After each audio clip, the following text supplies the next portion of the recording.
What's up, guys? Welcome back to the channel. And it looks like today we had a new TCG exclusive archetype revealed to us today, and it's called Rebel Bots. And that sounds pretty cool. That sounds pretty interesting. They look like an archetype of machine type monsters, and I'm really interested to see what they have going on. So let's get started. And the first monster we have is called Rebel Bots the Brute Blues. And it is a Link 3 wind machine type Link monster. And then it has 1500 attack, Link markers bottom left, bottom, and bottom right. Materials, 2 or more machine monsters. And then it gains the following effects while this card points to an RB monster. It gains attack equal to the total original attack of RB monsters it points to. So that's good because it's 1500 on a Link 3. Cause I thought it was pretty ridiculous, so that's pretty good. And then it can make a second attack for each battle phase. Now, that sounds very dangerous because it not only does it gain attack, depending on what the other monsters' attack are, and then it's a machine monster, so you can utilize and abuse, what is it called? The limiter removal. So that sounds like it's gonna be very dangerous. Last effect, cannot be destroyed by battle or card effects. That is pretty interesting. This is probably gonna be like one of the boss monsters, I guess. Which it seems pretty cool. Oh, and then it has one more effect. During your main phase, you can add 1 Rebel Bots card from your deck to your hand.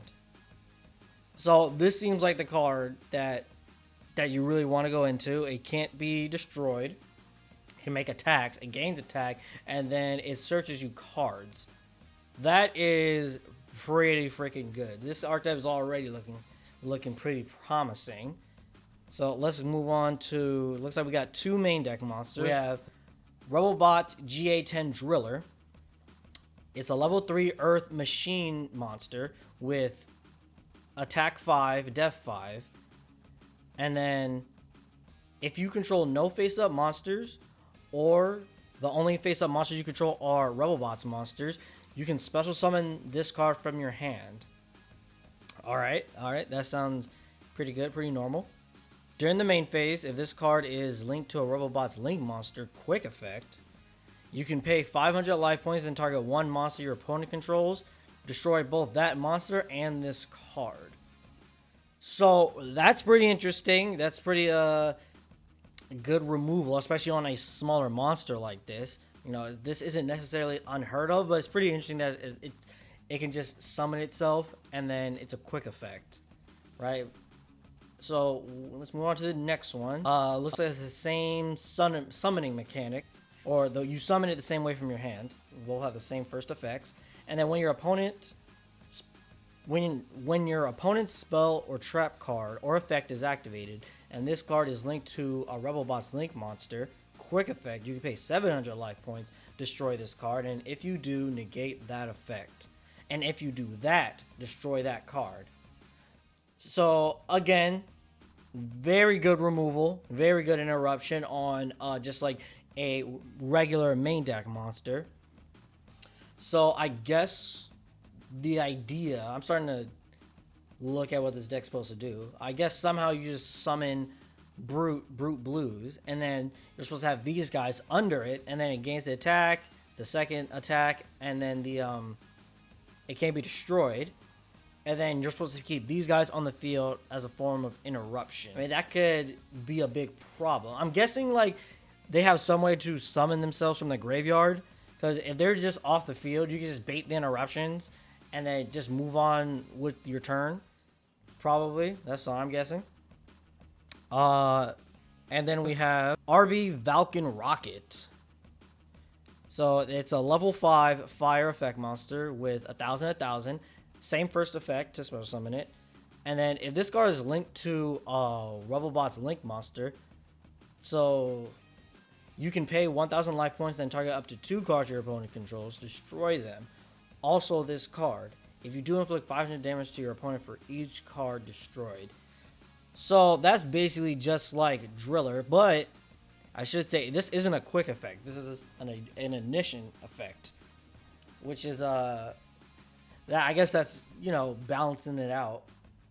But this one you pay 1,000 and then you inflict damage to your opponent, which is very good, very good. But again, so you just have these guys just under it. But if it doesn't do anything on your opponent's turn, I really see no reason to, I guess, run more than one. Let's move on. RB Valken Booster. This is a Link monster. Link to Fire Machine. And then attack 500. Link markers bottom and top. 2 machine monsters for his material. And then if this card is Link Summon, you can add 1 RB spell from your deck to your hand. Sorry. If this card is in your extra monster zone, you can special summon 1 Rebelbots monster from your hand or graveyard in defense position.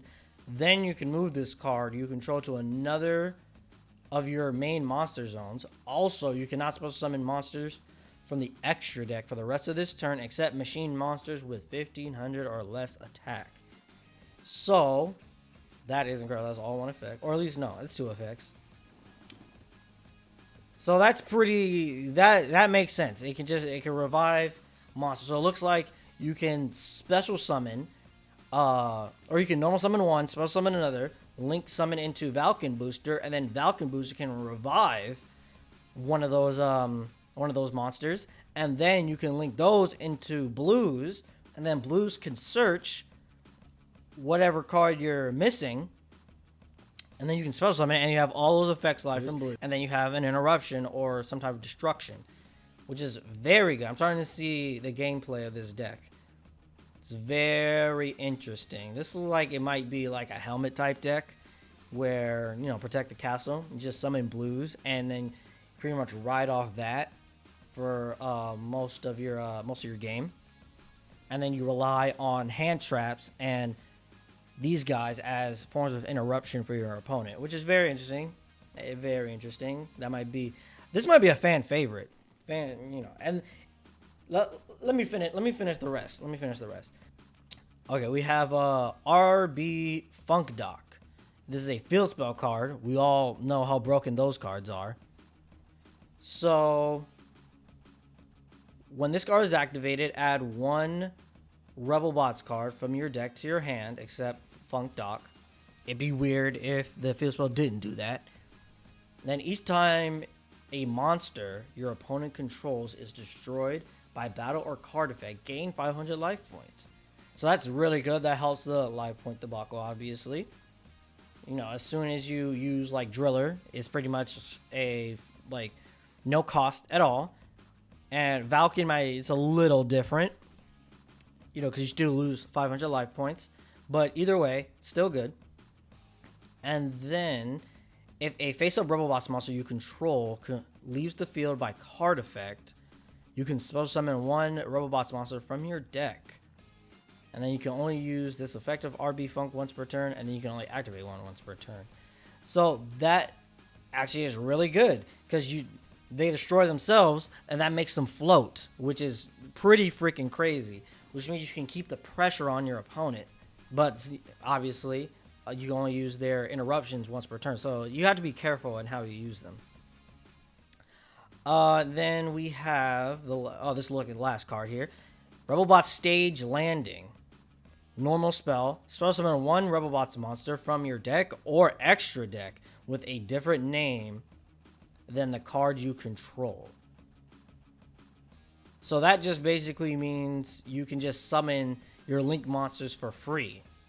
And you can even summon the guys from the main deck for free and then have an easier time going into these cards. That makes a lot of sense.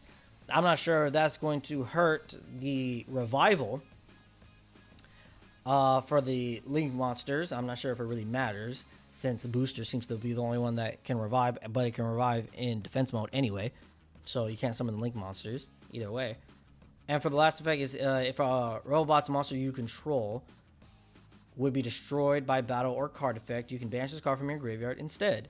And then you cannot special summon monsters from the extra deck the turn you activate this card, except machine monsters with 1500 or less original attack. So that's pretty. That's it. Those are the cards. So this looks like a pretty well-rounded deck. It makes a lot of sense. It still looks like a helmet deck, at least for now. We all know with the TCG Archtype, we're gonna get support for in the next set, or maybe the next 2 sets, depending. But this is a good deck. I'm probably gonna pick this up. It's probably gonna be a fan favorite. I think so. And it looks like it can, with these good cards, it can only get more powerful as it goes on. Especially if they keep this type of card design going, because looks like you use Stage Landing, and then you can just summon Booster, or you can just summon Blues, and then Blues can search you a card, and then you can just link off anyway. Yeah, so the deck really works well together. It has nice like gears. The gears just work well together. So I don't know what you can mix with these cards. And also, even though this is like a Protect the Castle type deck, it's a machine monster. It just loses instantly to Chimera Tech. I'm not sure if people are going to be... So if this deck does become a thing, people are just going to be... Chimera Techs are going to just be being summoned like willy-nilly all over the place. But if you can find a way to work around that, I think this deck can be a real like meta contender. Right? Wouldn't you agree? But let me know what you guys think. Let me know what you guys would mix with this deck. If there aren't any like good machine monsters you can play with these cards. If you would play Fiendsmith with these cards, or just anything at all. But that's it for the video. That's it for today. I'll catch you guys in the next one. Deuce.